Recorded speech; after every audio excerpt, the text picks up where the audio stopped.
Welcome back to the Universalis podcast. I am Martin Kochański, the creator of Universalis, and in this episode I'll be looking at the highlights of the week ahead, starting with Sunday the 11th of January. After the division last week, when half the people in the world celebrated the Epiphany on the 6th and the other half on the Sunday before it, it is refreshing to have everyone in step again. This Sunday, the 11th, is the feast of the baptism of the Lord everywhere. There's just one thing I'd like to catch up on about the Epiphany. A week ago I reported that in my local church the three kings were standing at the back of the sanctuary, waiting for their turn to appear by the side of the crib. I said that it could have been just a convenient place to store them, but no, last Sunday, 2 days before the Epiphany, they had moved. They weren't quite there yet because it wasn't quite the Epiphany yet, but they were closer. They were just to the left of the stable, and only the stable wall separated them from the crib and the one they had come to see. Now you may say this is a charming bit of folk art, but it's more. God could have chosen to intervene in the world's history in all sorts of cosmic divine ways, but he didn't, because that would have been doing things by magic, and God doesn't do magic because magic is cheating, not truth. God the Son intervened in the world by becoming part of the world, starting as a baby because that is how we all start. He became known to the Gentiles, not by visions or prophetic inspirations, but by ordinary people, wise and rich ones, but still ordinary laymen, coming to visit this baby the way that any human being might visit any baby. That wooden statues of wise men with camels should be now at the back of the church, now hidden behind the wall of the stable, now standing next to the crib itself, that is also not spiritual, not symbolic. It is using real physical objects to tell the story of real physical people. No teaching is required. The truth is there in front of us for anyone at all to see and understand. The theology of it, that can come later. First we experience, then afterwards we make sense of the experience. But the experience comes first because the experience is real. It is like that with everything in human life. That is why St. Francis of Assisi popularized the crib in the first place. That is why contemplating these pieces of painted wood is something we should all do. And since, although we've already tidied up our houses of all the Christmas stuff, churches usually maintain their cribs until the 2nd of February, we have plenty of time to do it in. The Magi were particular people who came from a particular place to a particular place on a particular date to meet someone in particular. That journey and that meeting had meanings and had consequences, but the more important thing is that they happened. The Gospels are mostly not a theology book and certainly not a prophetic book. They are real. Things happen in them, real things happening to real people. Once they have happened, these things may turn out to have a deep meaning and also far-reaching consequences, but the happening comes first. Christianity is never what you might call a purely spiritual religion. Meaning coming from happening is not just a part of the nature of the Gospels, it applies to you and me as well. There are events in your life that turned out to have a meaning, and sometimes the smallest events had the biggest meanings. You may not have known this at the time, you may not even know it now, you may not even remember some of the events that mattered the most.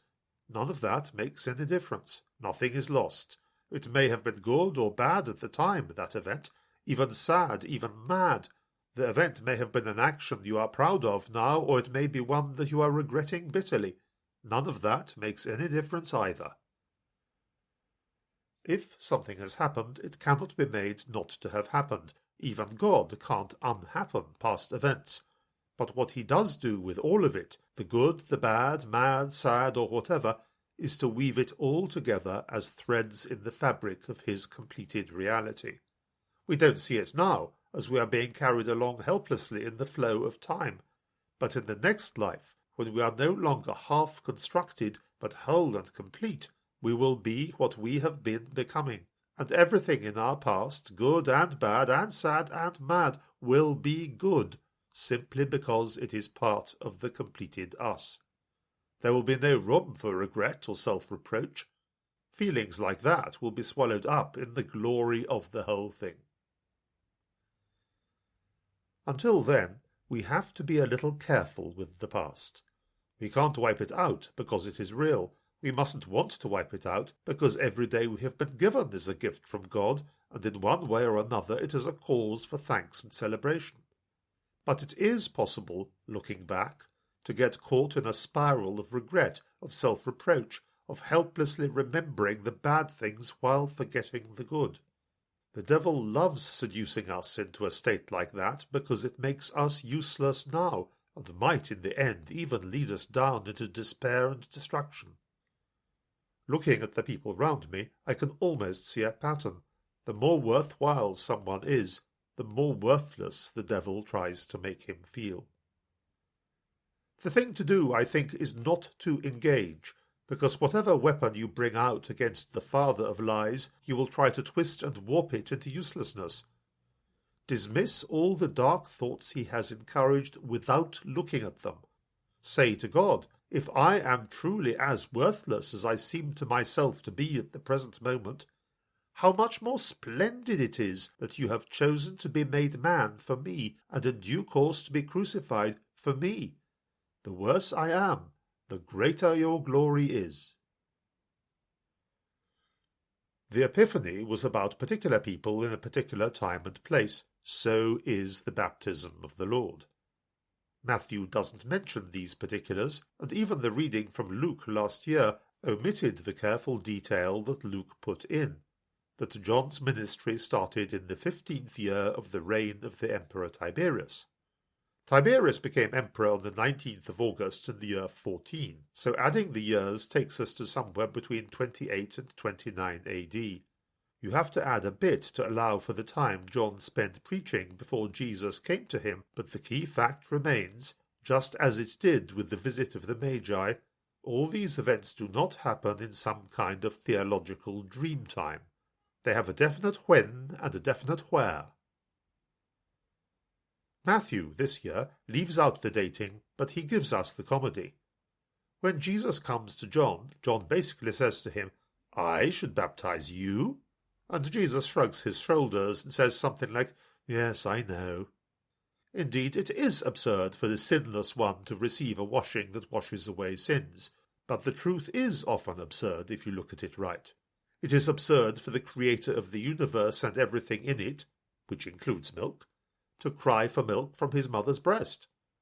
Throughout the period of the Incarnation, the task of God the Son is the same. He is true God, now he must also be true man, even down to milk, even down to the water of baptism. As for this business of washing away sins, let's look at it from a distance and get some perspective.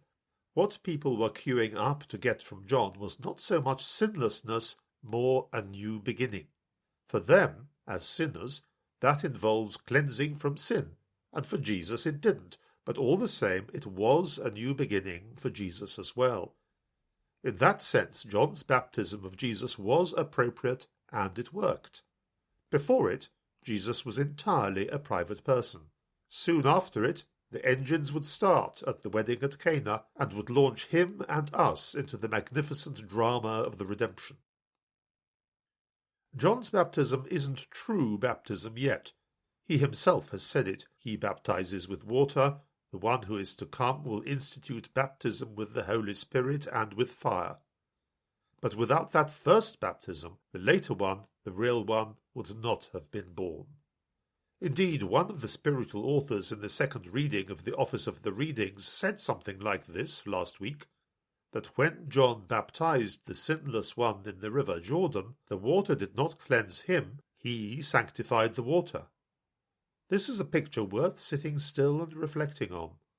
It may be possible to say that the whole created world receives its full meaning and power only when its creator comes to live in it. The more you look at baptism, the more it means. It is the first of the sacraments. It is the first time that God has chosen to make an act in the physical world have a direct spiritual effect. You could say that God had instituted a new law of nature. Baptism as washing is the first image we think of, but there is more. Our very first experience of water is at birth, when we come out of the waters of our mother's womb. Thus baptism expresses newness of life. Water is also death. Spend enough time under it and you drown. So very early on, the ceremony of baptism began to be taken also as an echo of the death and resurrection of Jesus, through death into life. Jonah is a further back echo of that. So is the escape of the Israelites from Egypt through the waters of the Red Sea.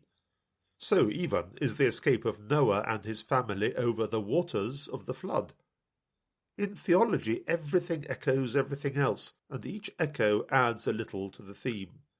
Theology really is a kind of music.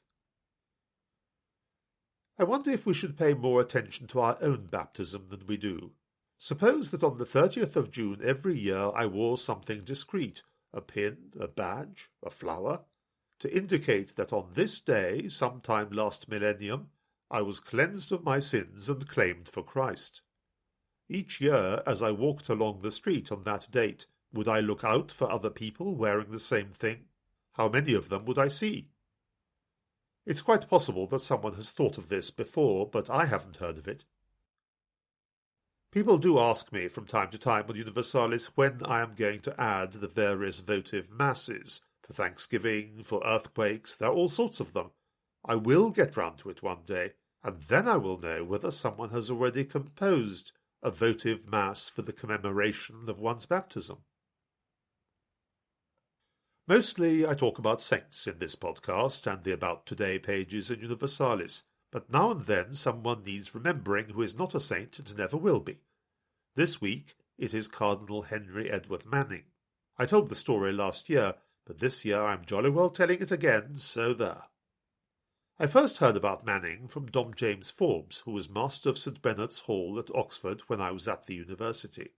It is evident from some of his obituaries that certain of his fellow monks didn't like him much.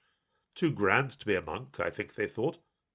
To me he was kindness itself, and when I get sucked into thinking back into the past, just as I said earlier that one shouldn't, I am struck more and more by not just his kindness, but his patience with the annoying puppy I was then. I am sure his prayers in heaven are sustaining me even now. Dom James told me one day that he was a Manning man rather than a Newman one. That got me interested, because if you admire someone, then you at least think of sharing his opinions. And anyway, I was curious. Who was Manning, I wondered. Here is what I found out.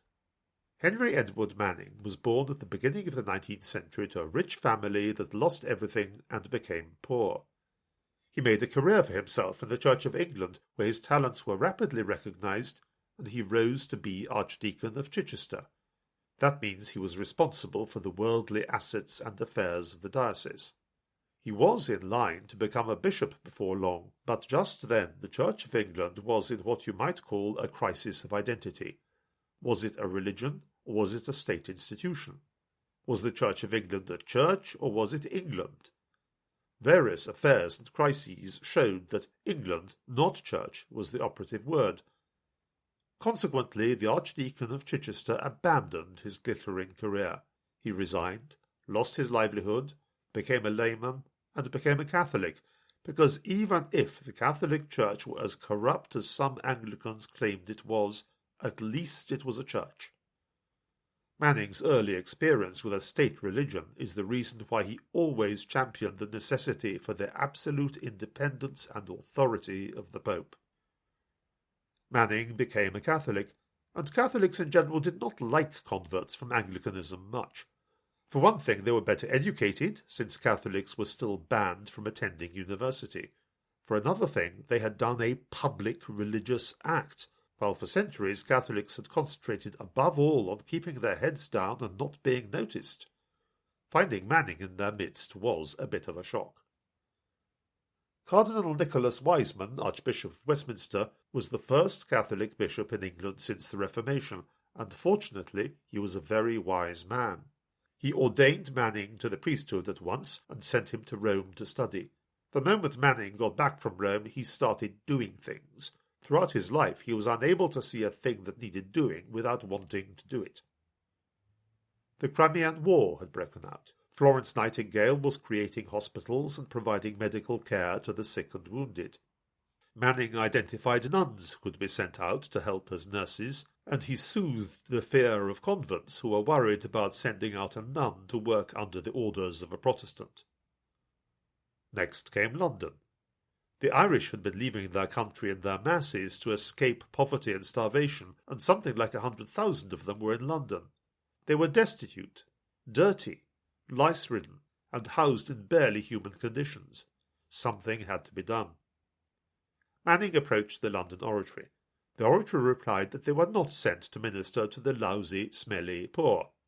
Manning approached the Jesuits.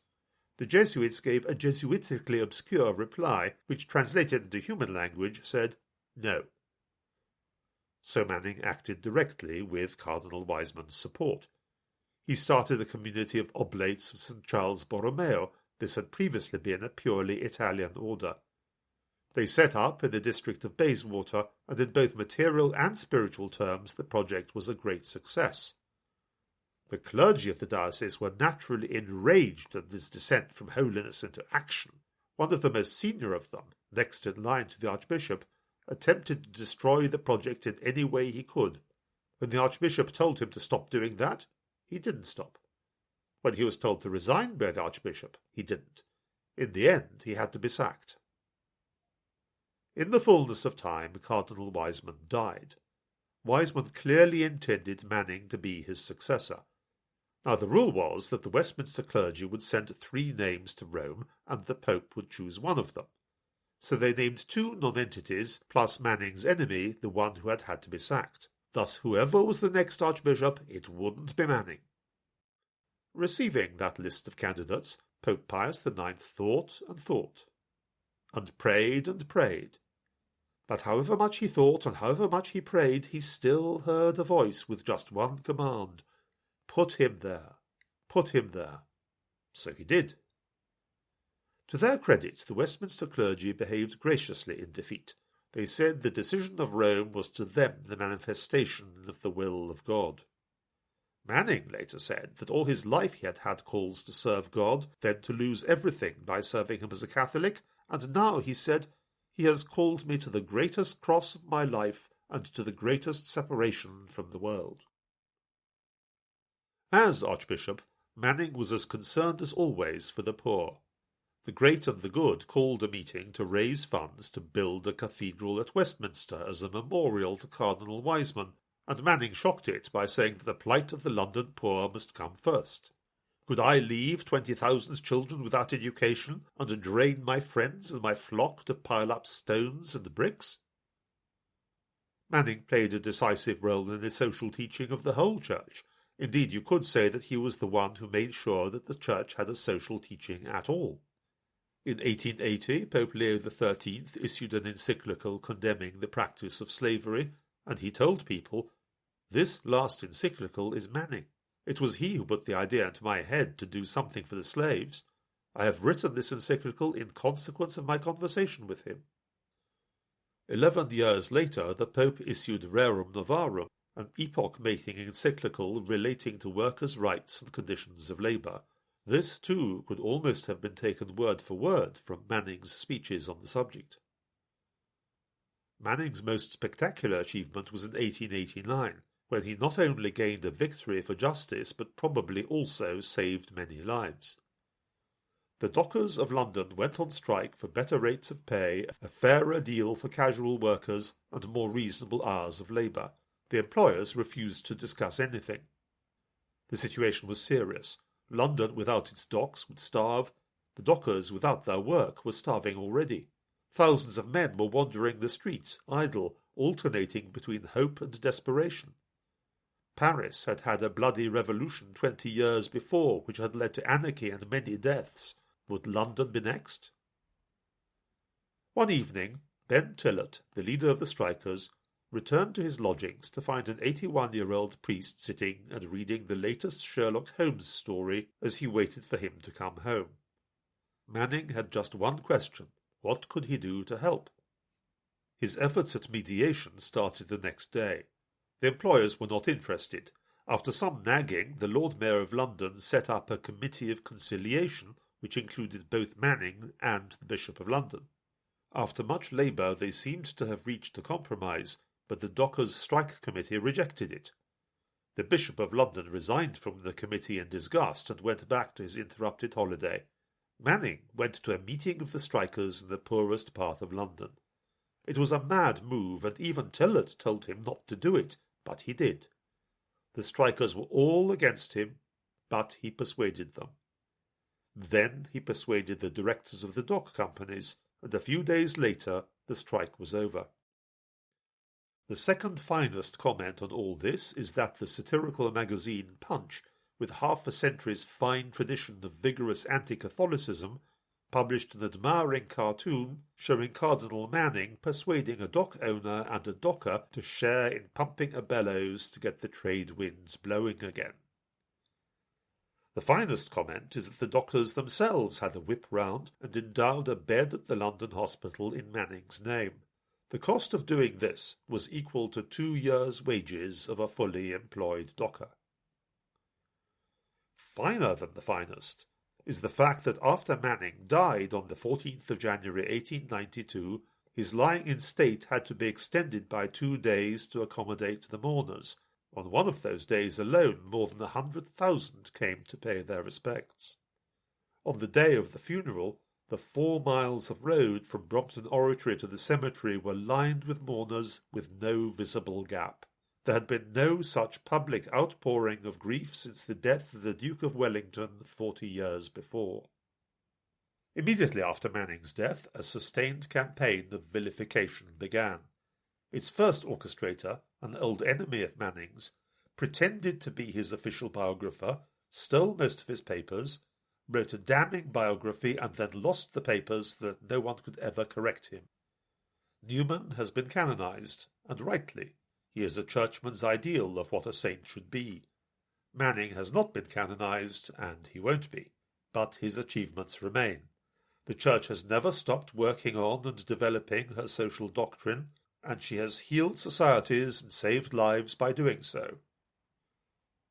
A contemporary of Manning's said, "If there had been 6 Newmans instead of 1, England would have had 5 more great spiritual writers. If there had been 6 Mannings instead of 1, England would have run a great risk of being converted, not to Roman Catholicism, but to Christianity." Perhaps rather than taking sides on the Newman or Manning question, we should try not just to admire Manning, but to become more like him. We all can.